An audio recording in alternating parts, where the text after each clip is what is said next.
What is up, listeners? You are listening to those guys talk about training day.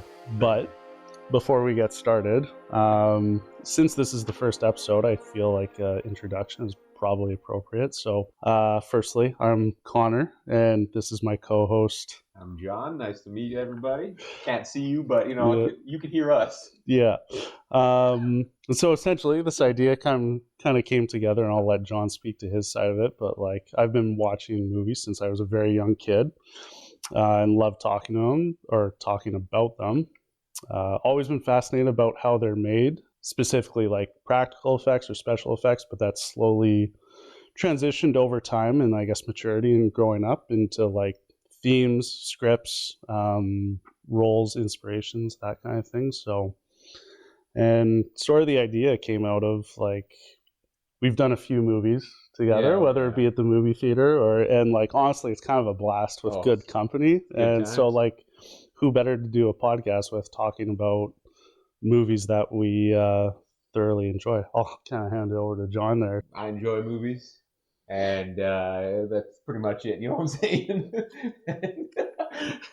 Well said. Yeah, I'm kind of like a supporting character here. I feel like, I've been watching movies for ever, and going to the theaters or whatever with Connor. It's gonna be neat to see what we can do here with this podcast, and So, audience, do not be fooled. John is selling himself incredibly short here. He is a co-host, not to mention the glorified tech guy, because without him, you would not even be able to hear us talking, because I have no idea how to make this work. Appreciate it. So the idea with this podcast is each episode is going to be dedicated to a specific movie. Every movie is going to be one we've picked and one we enjoy.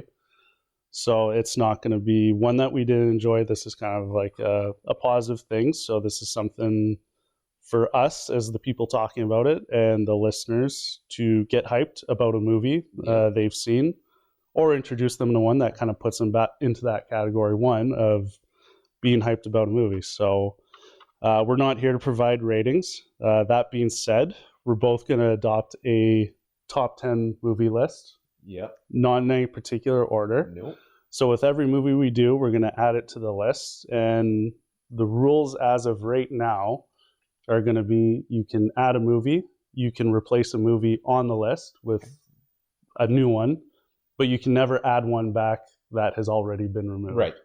So, we got to kind of think with a bit of foresight. We don't know what even episode 2 is going to be about. No, not yet. All we know for now is that Training Day is the first edition. Yes, sir. The reason we're choosing Training Day is obviously we like the movie, but it is the 25th anniversary for the film, which we definitely had the foresight for, and 100% we knew it was coming. Did not come up with that upon just starting this podcast. No, not at all. So yeah, there'll be a couple fun facts, kind of a fun chat.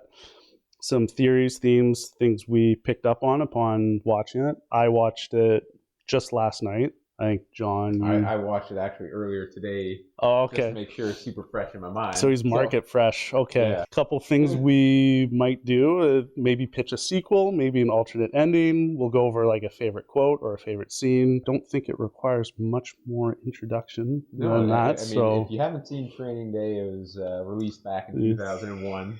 Yeah. Basic description, synopsis, whatever you want to call it. Just a veteran LA detective takes a rookie through his first day as a plainclothes detective. So you have your main characters being Denzel Washington as Alonzo Harris.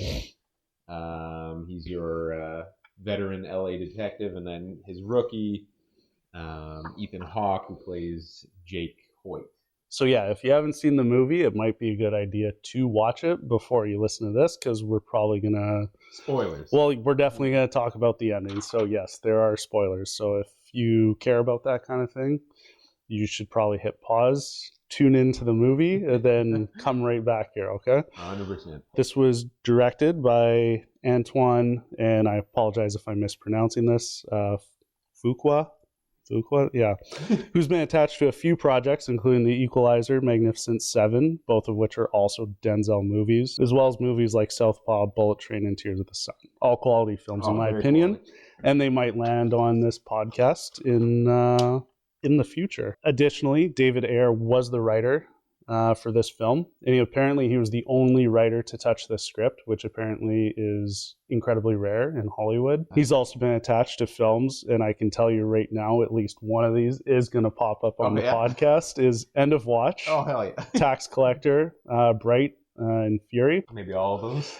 Yeah, very easy. Any one of those could land on this podcast and would be in serious contention for that top 10 list there. Denzel Washington did win an Oscar for this, for Best Actor in a Leading Role for Training Day. He's attached to so many projects, but few favorites are movies like Fences, the Equalizer series. Liked him in Gladiator 2. He was in Flight, American Gangster, Inside Man, Man on Fire, and the list, it keeps going. Like, there's so many, it's kind of like very possibly the best actor ever. Like, there's a serious argument. Solid. He's a personal favorite for mine. Additionally, the co-star, Ethan Hawke. He plays Jake Hoyt, like my co-host was saying here. He's been in movies like Black Phone, or I guess that's a series, the Black Phone movies. He was in The Purge. He was in The Magnificent Seven with Denzel. He was in Sinister, as well as Lord of War. But initially, this was going to be Tobey Maguire playing Jake Hoyt, which I think would have looked...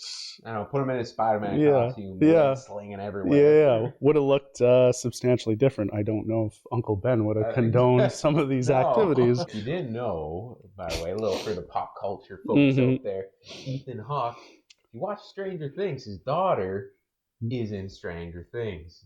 As, was it Robin, right? Robin, yeah. Robin, yeah. Yeah, Robin. She is really good in that. Her mother's Uma Thurman, right?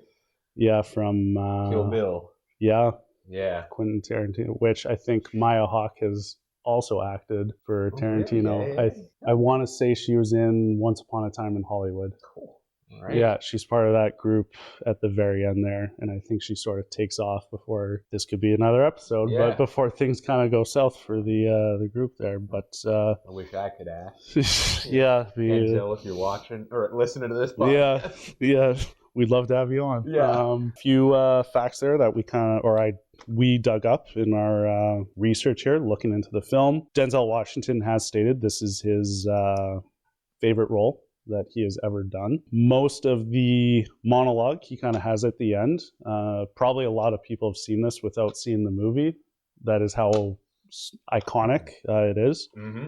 Most of that is improv or added on. The version that is in the actual script, while still aggressive, isn't quite as, I guess we'll say, bombastic or maybe theatrical. So he had a lot of that on there, and apparently he was quite notorious for kind of taking the lines and the scenes sort of in his own direction. The character of Alonzo Harris is inspired by disgraced LAPD officer Rafael Perez, which if we really get sort of deep into the fun facts here, Alonzo's vehicle that is featured through pretty much, it's in the entire film. It starts with it and it ends with it. The 1979 Chevy Monte Carlo. The license plate on it is ORP 967. The disgraced officer I mentioned before was born in 1967, as well as much of Denzel's look in this film was inspired by that officer, apparently. And as a final note for the movie, like I was saying, that Denzel was notorious for going off script.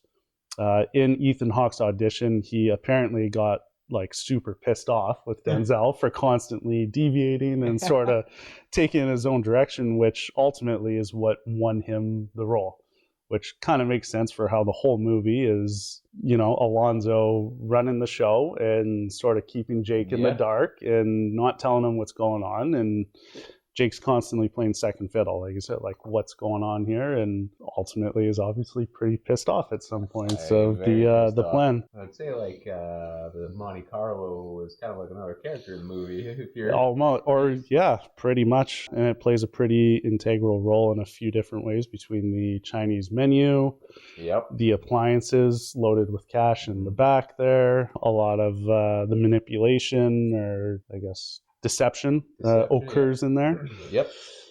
And it kind of ultimately speaks to, it almost mirrors Alonzo's character. Like, you first see Alonzo and allegedly he is the head of this drug unit, right? However you see him, he's wearing sort of the do-rag, he's got the gold chains on, he's not dressed like your typical cop or even a cop who's trying to blend in as plain clothes. Like, he looks more like a gangster, and the car very much reflects that.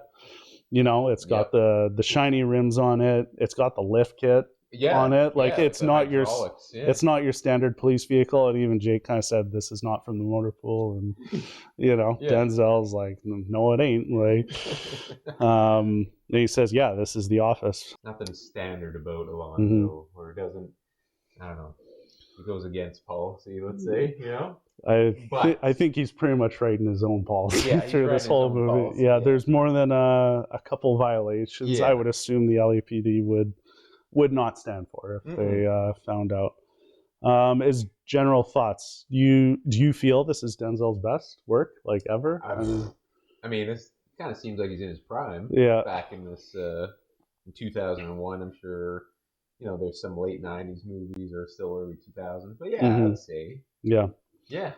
Without having seen all of Denzel's movies, and he's got a lot of them out there. I think it's definitely one of his best as an antagonist, I would say. Like, he plays possibly the most charming antagonist, like, in a movie, or at least one of them, because you wouldn't know he's the antagonist if you like, see the movie. As an audience, you're kind of laughing along as he does things and the things he says and what he does, and it's very theatrical. But if you look at it in a very objective manner, like, what he's sort of putting the new guy through, regardless of whether he was a new guy or not, is actually quite cruel and obviously very unhinged, quite manipulative. It's like, it's in very close contention with, like, Man on Fire, but he's the protagonist and, like, the good guy, right? So it's kind of very good film, and maybe that will show up in the future. Who knows? But a couple of themes in here, or I guess observations. A recurring theme is sort of honor over money, which it pops up a few times throughout the film, and we'll kind of get into that as time goes on. Another thing kind of picked up on, and this is like from the very beginning, is Alonzo's self-perceived invincibility.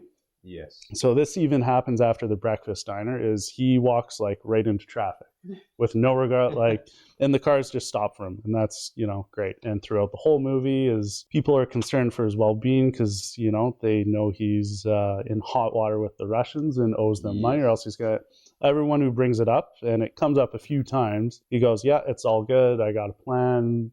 Like, it's not a problem, there's no end. He lives that right up until the very end, and then there's a pretty significant turning point where he realizes, like, he is not winning, and that invincibility is not real. Nope. And then as a final, I guess, observation before we kind of get into the various scenes, is obviously the manipulation and him sort of setting up the new guy, Jake Hoyt, as a scapegoat. On your first watch through, and this sort of parallels to another favorite film of mine, Sicario, where the protagonist is essentially in the dark through the whole thing, has no idea what the plan is, and it's advertised as one thing to us. So this is Jake's audition day, right? And he believes he's here to take drug dealers off the street, take drugs off the street, and do a good thing. In reality, and you figure out essentially towards the end of the film, Alonzo is there essentially trying to put together enough money to pay off the Russians so he can live, and setting Jake up as his scapegoat for it. And that's the whole film. And upon realizing that, and when you do another watch through, like John and I have, like, I've seen this movie so many times. And there's always a new detail kind of with Alonzo's plan that pops up, and it becomes quite obvious, like, what Alonzo is doing, or you can pick up on those once you know what the end game is. And essentially Alonzo was in Las Vegas and just killed somebody that was Russian. He happened to be somebody, and then he owes $1 million, I think, to the Russians, and if he doesn't get it by a certain time, they're going to kill him. So that's essentially the goal: get that money the entire movie, and you'll see that he's essentially unhinged. Or very self-serving anyway. He's willing to do whatever it takes, keep himself alive. And again, paralleled with that, it doesn't seem to cross his mind that there's actually a chance that he's going to die by the end of this film, Right. which makes it a very abrupt and rude awakening for him when suddenly everything that he believes he's in control of takes a 180 on him. Yeah. With that being said, right from the get-go, he is screwing with Jake. Like from the first phone call, right away, the introduction, the wife or girlfriend is sort of laughing at his jokes. Who knows what Alonzo is saying over the phone to him? Could be, very well could be. And then, Jake, you coming into roll call, and Jake's like, yeah, for sure, I'll be there. He goes, Jake, we don't go to roll call. So already he's kind of gaslighting him there a little bit and keeping him on his toes. Same thing in the breakfast diner. Get some breakfast, it's on me, seemingly innocent. He goes, okay, fine, don't. Offended, trying to read his paper, interrupting Jake, and then, you can tell he sort of thrives on making Jake uncomfortable. The comments about the female training officer and whole thing, and then they bounce out of the diner. And kind of throughout the movie, he is essentially in control 95% of the time. Yeah, even with talking about bullshit stories in the newspaper, because that's what he likes, bullshit stories. But Jake is interrupting them, and so now he wants Jake to give him a bullshit story. And which might that be a parallel? It's 90% bullshit. Pardon my French. We weren't planning on swearing, but I apologize if I slipped. But he does, or that was a quote. So technically, it doesn't count. Okay, record's clean. I'm still good. Good. It's a quote, people. Yeah, it's a quote. But he says that, and that is most of what he is feeding Jake through this whole thing. Yep. Right down to one of the very first steps of his plan is the traffic stop they do. Right. One, he tells him stay off the radio or stay off the rover, as he says specifically. So there's already an isolation for Jake. He's cut off from the rest of the police department. It's him and Alonzo. There's nobody coming to help him, and he's on his own. And you kind of realize that when the very end of the film, after it's all over, Jake pulls up to his house. Mm-hmm. And it doesn't appear he stopped off anywhere else. He just went home after. So if he died that night, I don't think anyone in the service knew that he was. Yeah, that's right. No one would have known. Nobody really knew what was going on. Yeah. Additionally, they go to do the stop on this car that has allegedly bought some drugs. Mm-hmm. And he tells Jake, he goes this is going to be a felon stop, implying these are dangerous people. We're going guns out, hot and heavy. Even Jake's kind of oh, these look like college kids. What are you talking about? He goes, well, he says something about today's whatever is tomorrow's something. So they roll up on these college kids, and, the guns are out in their faces, threatening them. Yeah. And they just steal the drugs off of them. And that's it. That's it. Yeah. That's it. And it turns out these are just college kids. There's absolutely no reason to pull your guns on them. And the innocent of the innocent there. Just want some drugs to get through the exams. And those drugs that they steal off of him falls into the next step of Alonzo's cruel plan, where he essentially drugs Jake, tells him it's marijuana or pot. Turns out to be PCP, which he forces him essentially to take by parking the car in the middle of an intersection. Points a gun at him and seemingly makes it look like a scenario, right? Where he's going if I was a dealer and you're turning down drugs, you would be dead, kind of thing. And then he's well, and when that's not enough for Jake to do it, because for his plan to work, he needs Jake to take these drugs. It's part of the blackmail. He goes, you know what? I don't need you on my unit. You're not going to fit in. You can go back to work in the streets. And that's kind of what gets Jake to follow through. And throughout the movie, he's constantly dangling, this is a scenario. This is for your career. This could be for money. And winds up being intimidation, hey, you're not going to live if you don't do what I need you to do, right? And so Alonzo is continuously kind of testing every lane he can to see how he can get Jake to do what he needs him to do. And would you say that's a flaw of Jake's character, where he wants so badly to impress, to be on this unit, just caves to it? Which, I don't know, I'm not judging him. Yeah, it would be a tough dilemma, I think, for it's your first day, you're the new guy, and you're it's also sort of set up as an audition for him, right? It's not like an orientation. He tells him, he's like, you have today and today only to show me who and what you're about, right? And so he's making everything sort of look like a test. And like, apparently, at least at the time of this movie, LAPD policies dictate like undercover officers in certain events are authorized to ingest illegal drugs.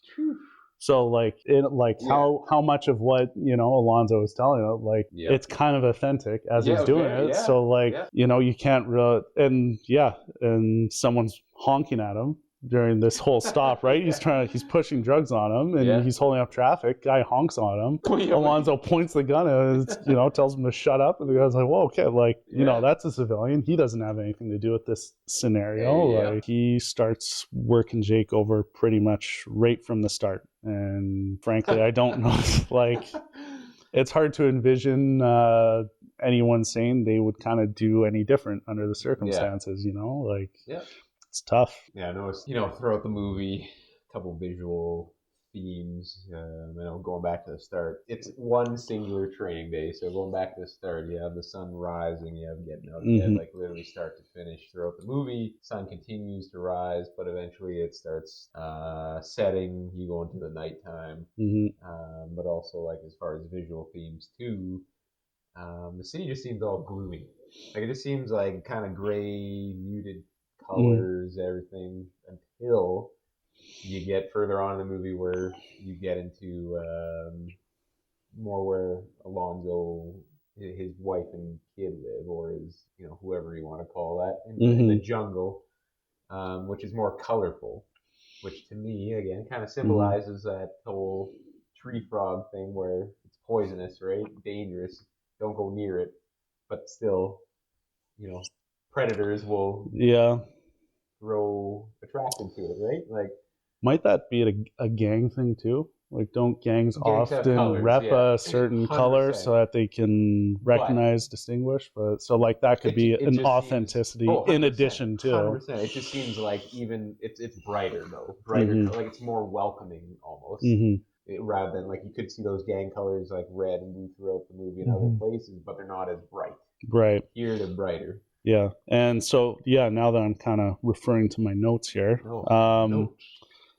Black P. Stone's Bloods is who the producers coordinated with for this film. So they allowed the crew to use their neighborhoods for the film in exchange for using gang members as cast members, right? Yeah. Which, the Bloods, I think that would make sense if they're wearing all red. I think that checks out. I'm by no means an expert, but 2 + 2 is equaling 4 in this case. Yeah, so the whole movie is just deception. Yeah, and upon watching it a second time, you realize essentially every stop that is chosen by Alonzo is part of his plan. So he goes to his buddy Roger's house. They sit down for the drink. He's seemingly, check out the new guy. What do you think? What are your thoughts?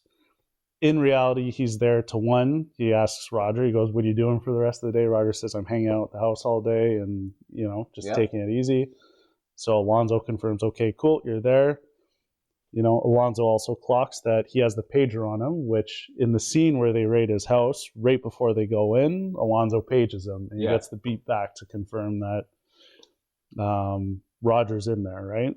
So now where it kind of strays from Alonzo's plan, or, where Jake it falls into that honor over money theme. So the first time it kind of deviates is when they're driving along and Jake sees the rape in progress, essentially, right?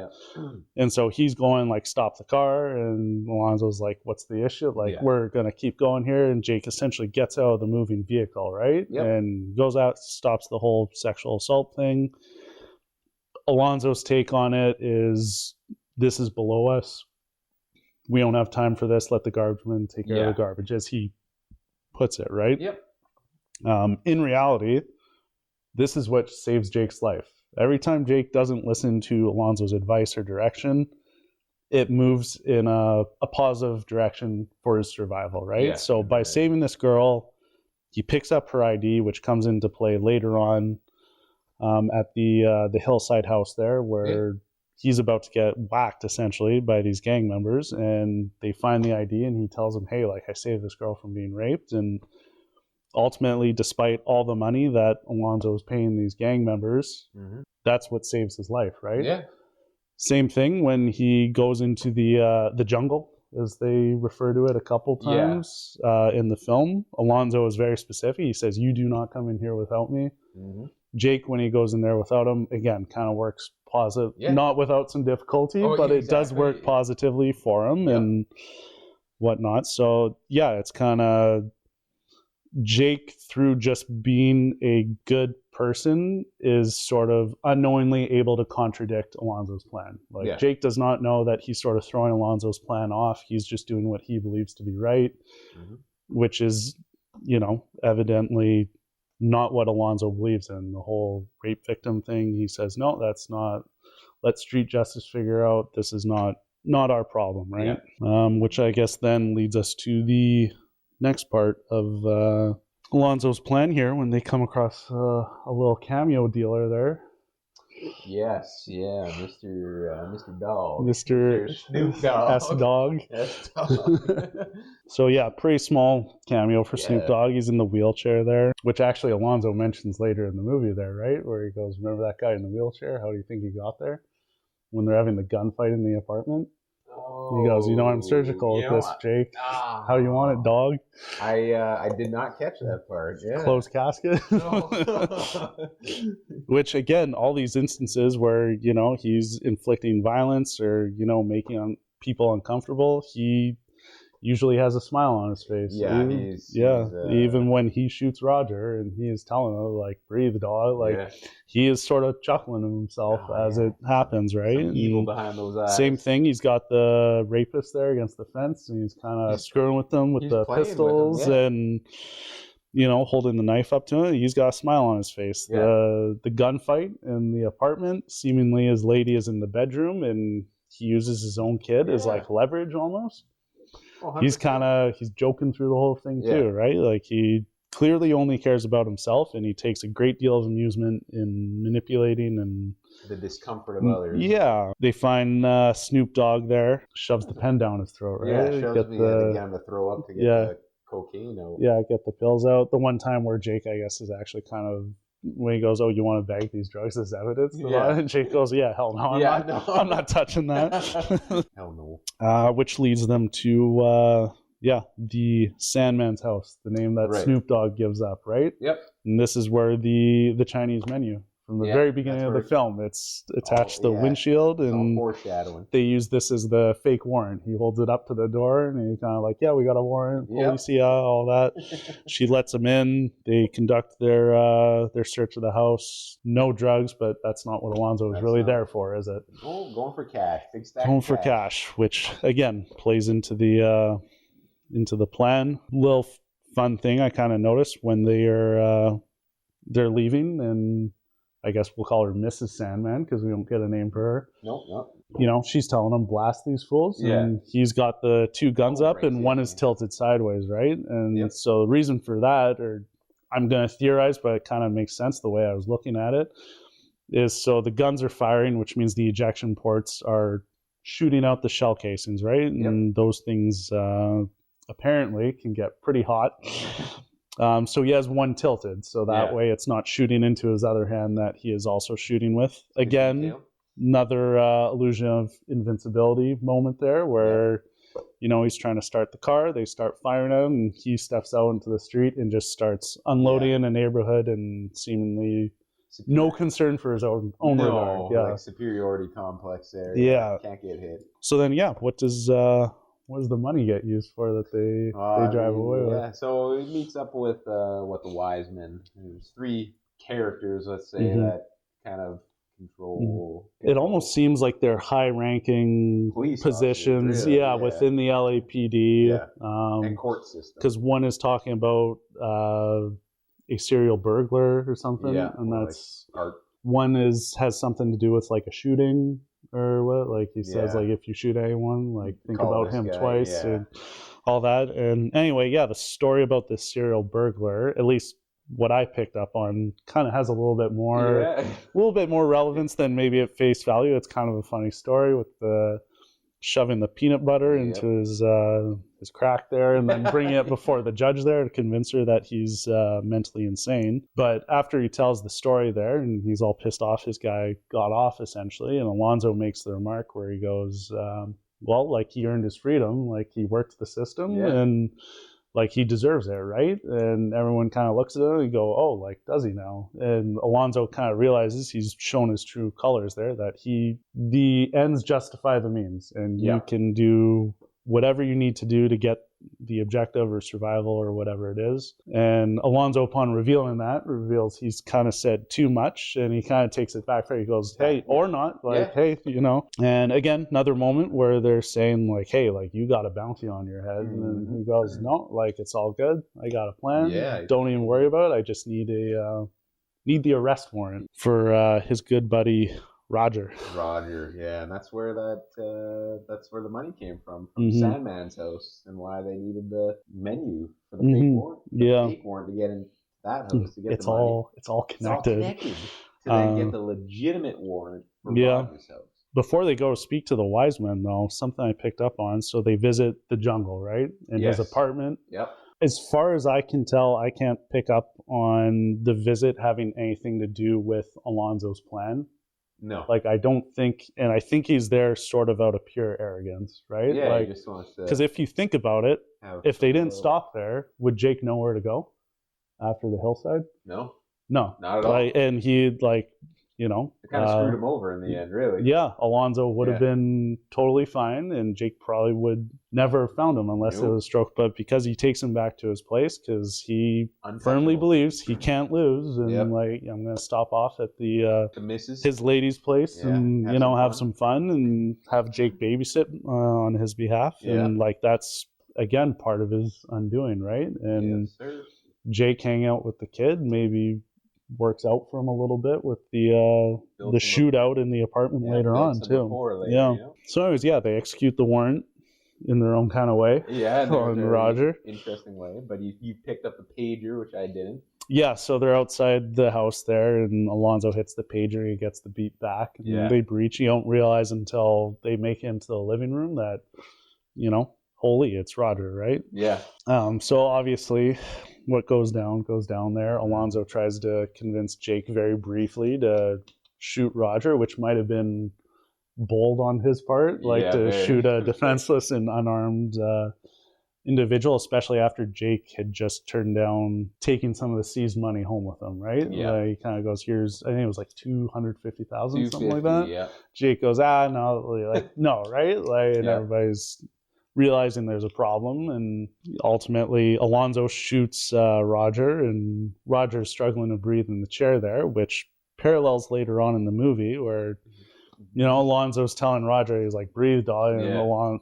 Roger's struggling to breathe is exactly how Alonzo bites it at the end there. He gets lit up by the Russians, and he's leaning on the car there, and you can hear him very clearly struggling to breathe right before he gets lit up for the second time and goes down. And what's actually a pretty graphic and like intense sort of chunks and very sort of jerky motions there. But and then another really quick thing, I noticed a lot of details going through it this time. After the whole shooting and all the police are on scene and Jake's kind of sitting outside their car, and Alonzo goes in, he's on the phone. He's talking to the Hillside gang there, right? Because he says, just make sure that bathtub is clean. And he's looking right at Jake. And everything they talk about after that phone call, where he's trying to like convince, he's like, hey, you got to change it from the inside out. You got to play the game. Like, it would make the boys more comfortable if you sort of played along with this. Jake's still not playing along, but the reality is, even if Jake went, you know what? Yeah, like, I think I'm down for this. I'll be one of the team. And like, you know, at that point. I hear what you're saying. Wouldn't have mattered. Like, his death warrant was signed. You know, Alonzo's got the appliances in the back there with the cash in the blender or the CD player or whatever, and he's decided Jake's a liability. He's a loose end. You know? Also crazy to me. leads to the poker scene, which apparently is Denzel's favorite scene in the whole movie.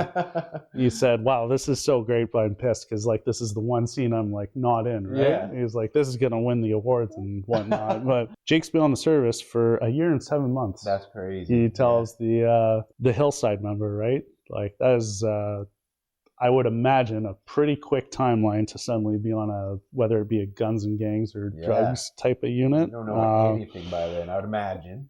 Yeah, it's but he's got the streets figured out. Yeah, he's got smiles the and streets. cries. Smiles and cries. He's got it figured out, you know. Which is kind of it. Sort of turns out to be the case by the end, you know. Yeah. He goes, all you got is your smiles and cries, which is ultimately what saves Jake. Right. And it winds up being Alonzo's downfall, you know, like because once Alonzo's stripped of all of his leverage and you know his position of authority and like just about nobody in this film likes him. That I can tell. Maybe Roger. Because Roger's kind of saying like, hey, I got your back kind of thing.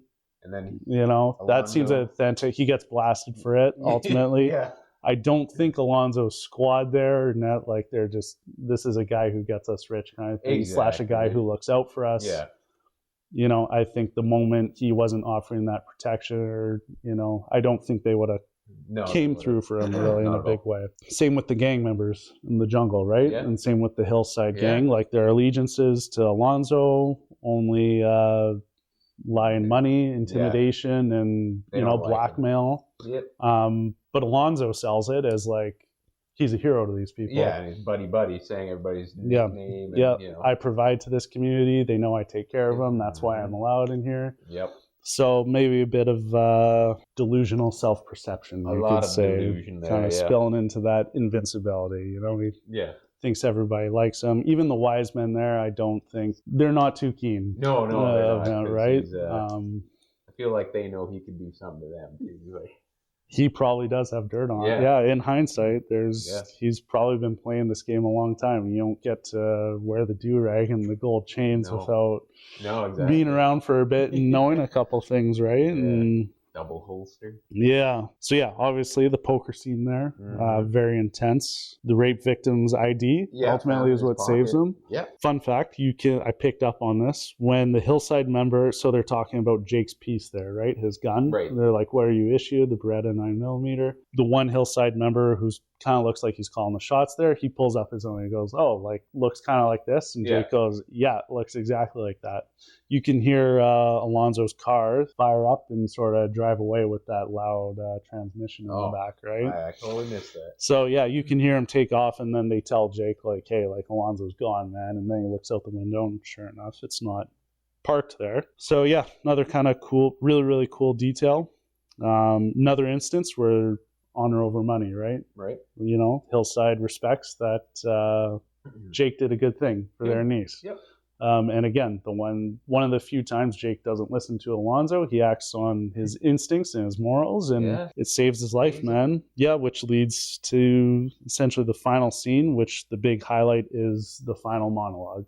Yeah, it's a good one. Yeah, and this is where it all goes south for Alonzo. Yeah. Like it's all over, and he realizes after he's been, you know, shot in the ass there by another delusion of invincibility. He goes, I don't believe you're going to shoot me. And he literally reaches for a gun to shoot Jake while Jake is drawn down on him. Yeah.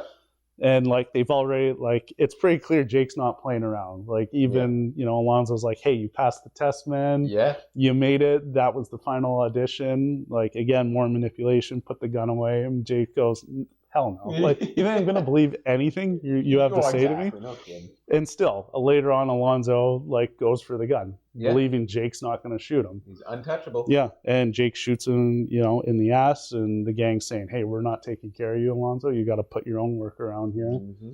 You know, honor over money, man. Yes, sir.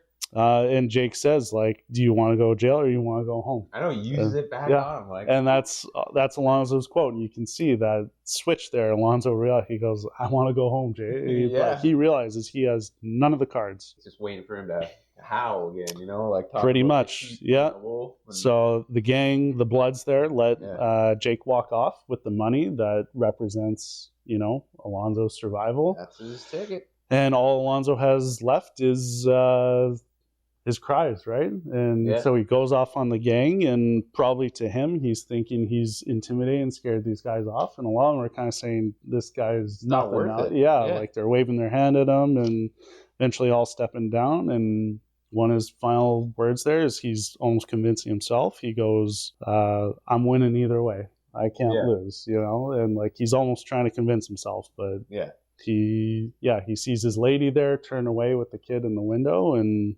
that's everything.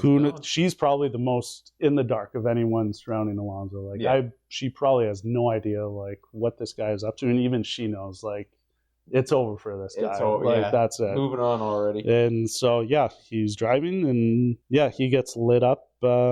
By the Russians shortly thereafter. The only thing I kind of know, this might be an error, or maybe this is poetic, I guess. I don't know, but Alonzo drops the line on Jake there, where he says a police officer, a narcotics officer, was killed today serving a high-risk warrant.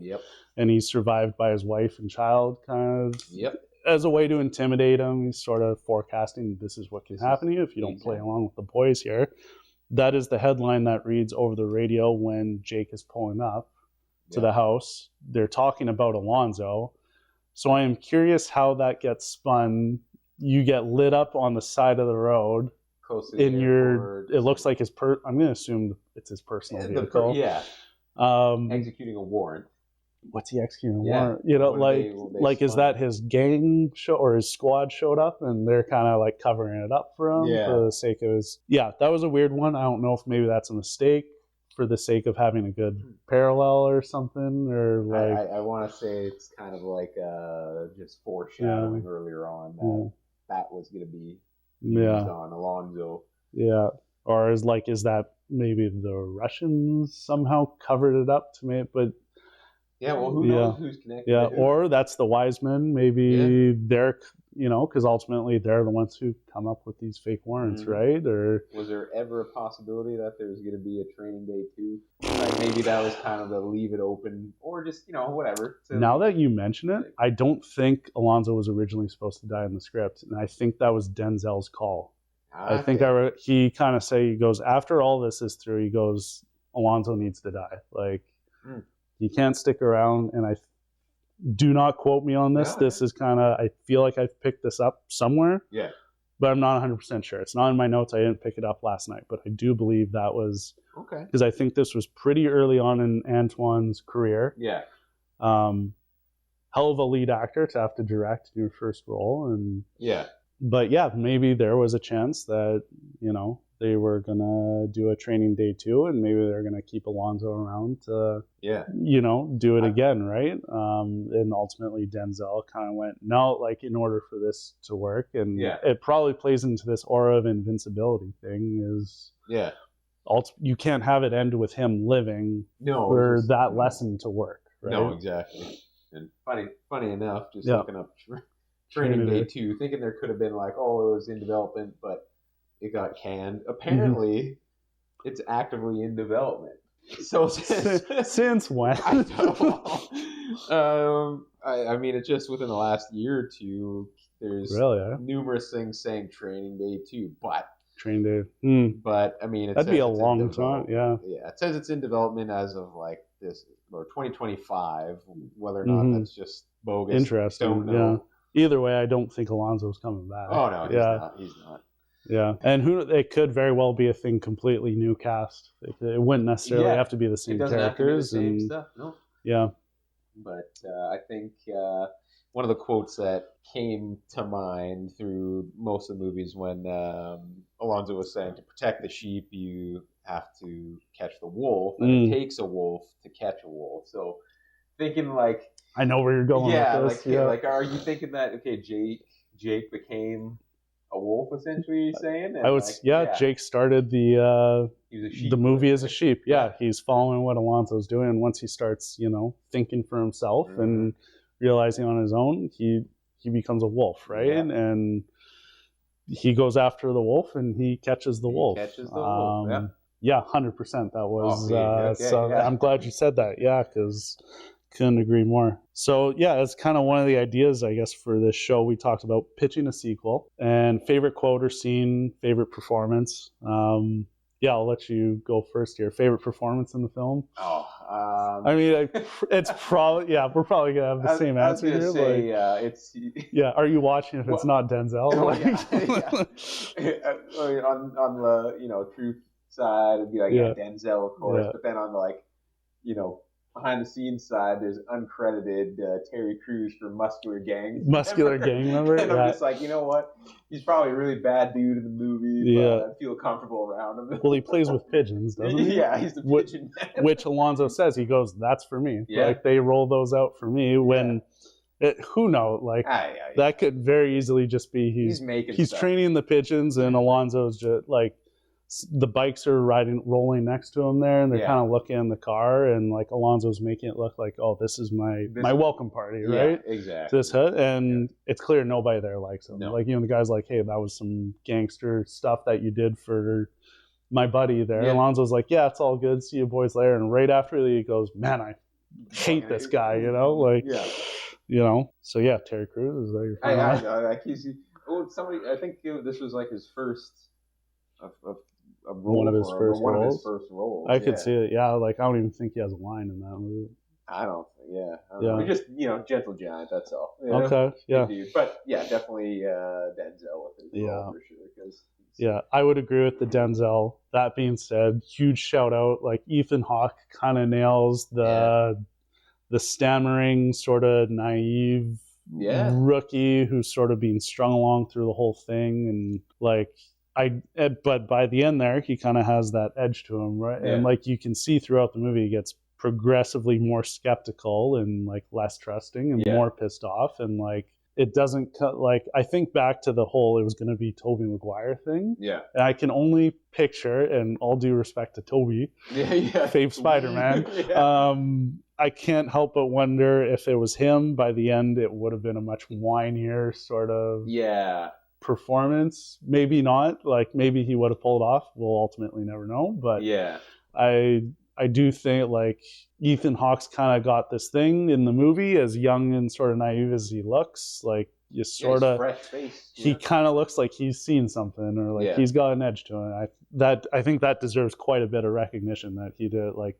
Ultimately, Alonzo's the front man here, and Denzel puts on his masterclass, and he 100% deserves that Oscar. Yes. And props. But yeah, I think Jake or Ethan there, Jake deserves his shout out there. I think so. And one thing I would like to mention is at the house with the hillside. Mm-hmm. Hector. Like the Hector? Yeah. But he's not actually Hector in the movie. No, he's not. All the memes are false. Yeah. The memes lead us to believe he's called Hector. Maybe he changed his name when he went over to Fast and the Furious. Same dude, same city. Yeah, but not Hector. Yeah, not Hector. He's not Hector. Disappointed. Yeah. Not very authentic. Don't like the movie anymore. Not very authentic. Yeah. Favorite scene? I'd say it's probably the end when Denzel has his monologue. His monologue he's there, just losing it, telling everybody how he'll put a case on him, and how essentially King Kong ain't got shit on me. Shoe program. Like he's lost all control, and there's a lot of emotion in that scene. And very well done. He goes hard. You almost cry. If that was one more take, more than one take, I can't imagine. That'd be exhausting. You? Yeah. I'm gonna go less popular take here.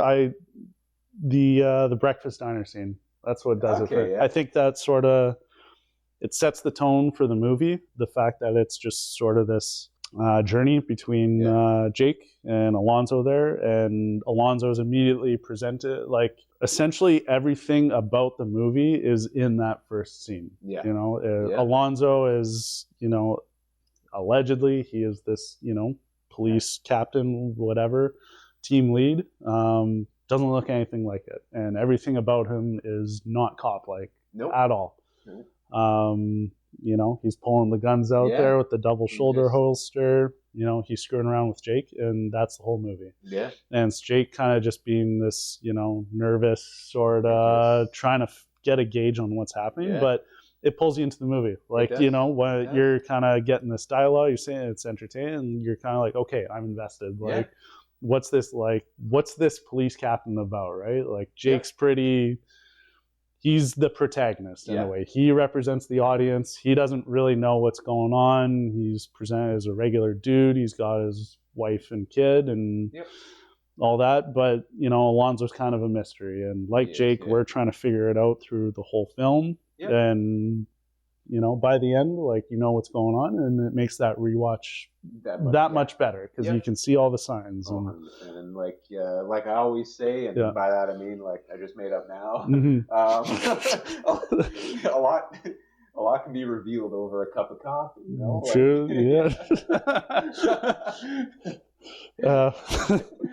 there's the first T-shirt. First date is a coffee. Yeah, fair, true that. Yeah, and if the date's wearing bunch of gold chains and a do-rag, you know, or dual wielding pistols, I guess. Favorite quote? You might be able to guess this. I say this all the time. Well, not that one. Not that one. I'll let you go. Chess, not checkers. You know, he's sitting there, and again, this is very symbolic for the movie. You know, the shit's chess. It ain't checkers, and like, you know, at face value, this appears like a standard sort of like or that's what it is sold as being about. It's his training day. It's a drug unit. They're going after drugs. It looks like checkers. Reality is this is chess. And the whole time Alonzo is sort of trying to convince Jake, like, there's more to this game than just sort of the cops and robbers sort of thing to it, right? And so it kind of applies to you can use it in a lot of different things, you know? It's just like, hey, this is more complex than it is basic. So that is my favorite quote from the movie.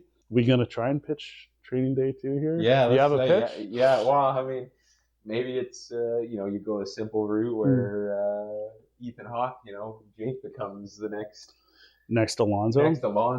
But would he be dirty, or would he go the straight route, and then maybe his rookie is like, I don't know, is the jaded, dirty, or like one of the Russians who's trying to infiltrate.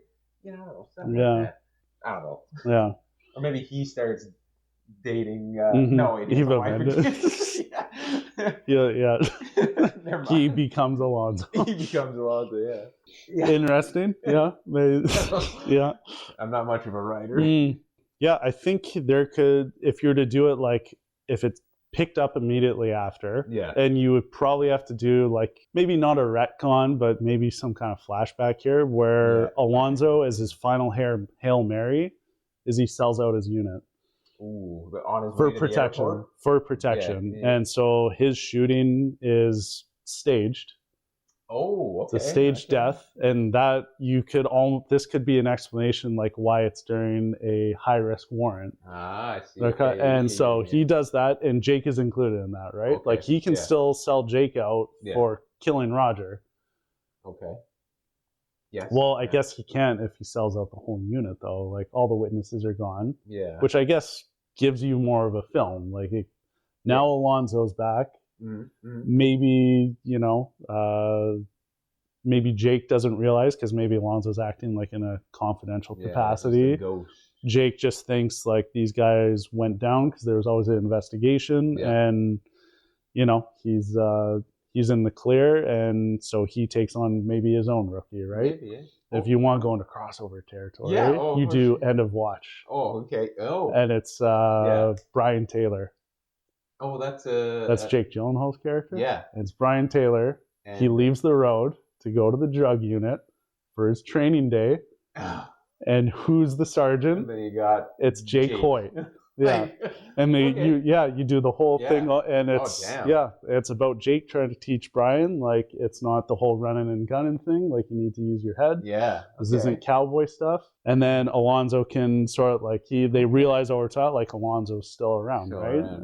Or I mean, anyways. That it would be something like that. I don't know how it would go, but if I'm allowed to do anything I want as a producer, I mean, End of Watch and Training Day were both David Ayer, both take place in LA. Yeah, you know, same universe. Yeah, you can even film that now, and like Ethan, Ooh, people might look a bit older, but I mean, I guess you could allow some time to pass so that Jake becomes the head of the unit, and he's doing his thing and he's established, and Brian comes back from his injuries in the end of watch, and I feel like Ethan Hawke doesn't look too much older, especially if you like dye his hair. Then Jake Gyllenhaal almost looks like he's younger. Yeah.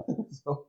Yeah, who knows? And who knows? Maybe the Russians go after Jake because they're like, "Hey, where's Alonzo?" Yeah. And Jake's going like, "He died." Yeah. And they're like, "We didn't get Alonzo," and Jake's like, "Okay," and so he looks into it. He starts finding clues, right? And the whole police corruption thing, it can extend. Like maybe the wise men are involved, and like there's a lot of possibilities there for sure. Yeah. Damn. Okay. That's my pitch, man. Ooh, I like Training that. Day 2. Training Day 2. Yeah. Coming to a theater near you. Yeah. Or maybe straight shot exclusively in IMAX. I don't know.